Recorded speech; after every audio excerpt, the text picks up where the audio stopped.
दोस्तों बॉलीवुड में ऐसी बहुत सी एक्ट्रेसेस हैं जो फिल्म इंडस्ट्री में आके पहले कुछ साल का काफी स्ट्रगल करती हैं, शॉर्टकट यूज करती हैं और तब भी अगर सक्सेस नहीं मिलती तो अमीर और रईस इंसानों को प्यार में फंसाती हैं और एक झटके में करोड़पति बन जाती हैं। इसके बाद उन्हें ना करियर की चिंता होती है और ना ही फ्यूचर का कोई खौफ। आज जिस एक्ट्रेस के बारे में आपको मैं बताऊंगा वो किसी समय पर बॉलीवुड में स्टार बनने आई थी, लेकिन 4-5 साल धक्के खाने के बाद जब सफलता नहीं मिली तो इन्होंने अमीर इंसान से प्यार किया और फिर शादी करके करोड़ों की मालकिन बन गई। ये एक्ट्रेस कोई और नहीं बल्कि दिव्या खोसला कुमारी है। तो चलिए दोस्तों इनके रोडपति से करोड़पति बनने तक के सफर को जरा करीब से जानते हैं। 27 नवंबर 1981 को दिल्ली में जन्मी दिव्या खोसला ने जानकी देवी मेमोरियल कॉलेज में पढ़ाई की और फिर बैचलर ऑफ कॉमर्स की डिग्री ली। उनकी मां ने उनसे हमेशा पढ़ाई पर ध्यान देने की इच्छा की और मूवीज देखने पर हमेशा रोक लगाई, लेकिन कहते हैं ना लगाम घोड़े पर होती है, इंसानों पर नहीं। कुछ प्रिंट एड्स मिलने के बाद दिव्या बॉलीवुड फिल्म इंडस्ट्री में अपना करियर बनाने के लिए मुंबई चली गई। दोस्तों मुंबई जाने के बाद दिव्या को फिल्मों में तो काम नहीं मिला, लेकिन साल 2000 में दिव्या को एक एल्बम सॉन्ग मिला।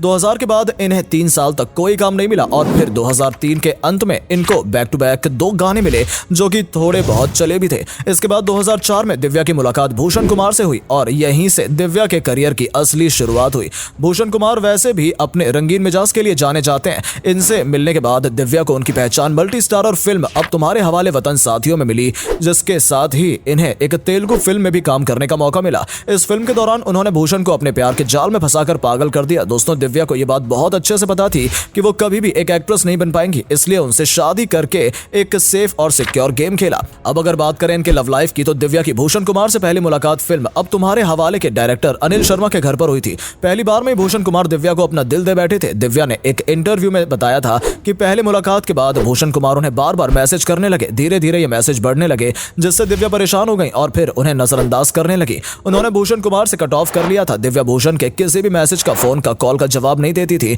इसके बाद भूषण ने अपनी कजन को दिव्या के पास भेजा। उनके कजन ने दिव्या से कहा कि क्या हुआ, तो भूषण के मैसेजेस का जवाब क्यों नहीं दे रही हो, वो तुम्हें बहुत पसंद करते हैं। दिव्या ने बताया कि वो भूषण को जानती नहीं है, अगर कोई रिलेशन रखना है तो इसके लिए भूषण को उनके पेरेंट्स से बात करनी होगी। फिर भूषण की मां दिव्या से मिलने गई और उन्होंने दिव्या को मनाया। भूषण कुमार ने दिव्या की फैमिली को अपनी बहन की शादी में भी बुलाया था। वहां पर दोनों फैमिलीज की आपस में बात हुई। दिव्या के पेरेंट्स को भूषण काफी पसंद आए। उनकी मां ने बताया कि उन्हें भूषण का नेचर काफी पसंद आया था। इसके बाद दिव्या भी धीरे धीरे भूषण को पसंद करने लगी और फिर 13 फरवरी 2005 को जम्मू के मां वैष्णो देवी मंदिर में दोनों ने शादी की। इसके बाद 2011 में दिव्या ने अपने बेटे रूहान को जन्म दिया। शादी के बाद दिव्या ने एक्टिंग करियर छोड़ दिया और प्रोड्यूसर, सिंगर और डायरेक्टर बन गई। दोस्तों ये अब कुछ तो उन्होंने बताया, लेकिन हुआ सब कुछ इसका उल्टा ही था। शादी के बाद दिव्या एक मशहूर सेलिब्रिटी बन गई क्योंकि अब वो बॉलीवुड की सबसे बड़ी कंपनी के मालिक की वाइफ बन चुकी थी। शादी के बाद साल 2014 में वो कंपनी का काम देखती रही और 2014 में ही उसने यारियां फिल्म में एक डायरेक्टर के रूप में अपना करियर शुरू कर दिया। इसके बेस्ड एज अ प्रोड्यूसर 2015 में रॉ बनाई और 2016 में फिर से डायरेक्टर बनकर सनम रे बनाई। डायरेक्टर बनकर 2 फिल्म में और प्रोड्यूसर बनकर इन्होंने 6 या 7 फिल्में बनाई, पर अफसोस की इनकी बनाई सारी फिल्में फ्लॉप साबित हुई। इसके अलावा उन्होंने कुछ गाने कोरियोग्राफ भी किए। मतलब घर की प्रोडक्शन कंपनी है तो जहां मर्जी अपना नाम लिखवा दो और जो मर्जी वो प्रोडक्शन सेट कर दो। दोस्तों इतना करने के बाद इनको एक्टिंग का कीड़ा फिर से काटा और घर की फिल्म सत्यमेव जयते 2 में एक्टिंग भी कर डाली। दिव्या का हाल बिल्कुल यही, सोया भय कोतवाला तो डर काहे का। काम को देखते हुए अगर इनके अवार्ड की बात करें, उसे देख वो पाकिस्तान के आर्मी जनरल शर्मा जाए। जी हाँ, उनकी वर्दी में इतने मेडल लटके हैं मानो कि रोज वो कोई ना कोई जंग जीत कर आते हैं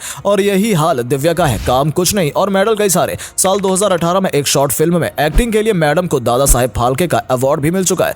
2020 में इन्हें national sensation of the year का भी अवार्ड मिला है, पर आज भी इस बात के ऊपर रिसर्च की जा रही है कि ये 2020 में नेशनल सेंसेशन कैसे बन गई, वो भी बिना किसी काम के। और तो और 2012 में जब ये कोई काम कर ही नहीं रही थी तब भी इन्हें स्टाइल दिवा ऑफ द ईयर के लिए दादा साहेब फाल्के का अवार्ड मिला था। दोस्तों दिव्या कई बार पब्लिसिटी के लिए चीप हरकतें करते हुए भी चर्चा में आ चुकी है। साल 2020 में दिव्या ने लैक्मे फैशन वीक के लिए रैंप वॉक किया था और वहां इसे कुछ ऊप्स मोमेंट का सामना भी करना पड़ा था। दरअसल वॉक करते समय इनके लहंगे का साइड बटन खुल गया था और इससे पहले कि लोगों को इनके गुप्त सामग्री के दर्शन हो पाते, इन्होंने लहंगा पकड़ लिया और वापस चली गई।